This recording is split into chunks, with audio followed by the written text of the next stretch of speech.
ఎండాకాలంలో వచ్చి ఒకసారి మీకు వీడియోలు చేయాలి, ఏదో అదిరిపోతూ ఉన్నారు.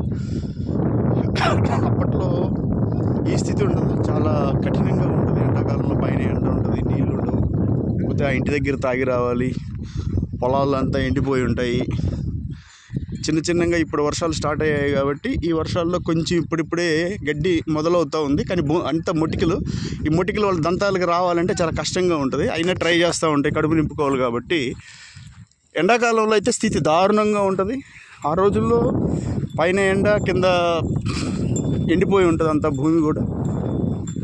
ఇంత దూరం వచ్చేసి ఈ పబ్లిక్ అంటే ఏ రైతుకి సంబంధించిన కానీ భూముల్లోకి వచ్చేసి మెయ్యాలి. ఇక్కడ ఈ ఏరియాని నేను చెప్తాను, ఈ ఏరియాకి ఏదో పేరు ఉంది, ఒక పేరు. ఇక్కడికి వస్తే ఇంత దూరం వచ్చేసి తీసుకొచ్చుకోవాలి. అక్కడ ఊరిలో పొలాల కంటే కొంచెం వాళ్ళు రైతులు మా పొలాల్లోకి వస్తే మాకు మేత మిగలదు అని వీళ్ళని రిక్వెస్ట్ చేసుకున్నందు వల్ల చూడండి, మన సారు బసవదేవుడు గారు ఏందో చూస్తున్నాడు, ఏందో ఈయన వీడియో తీస్తున్నా భయపడిపోతూ ఉన్నారు. ఏం లేదు సార్,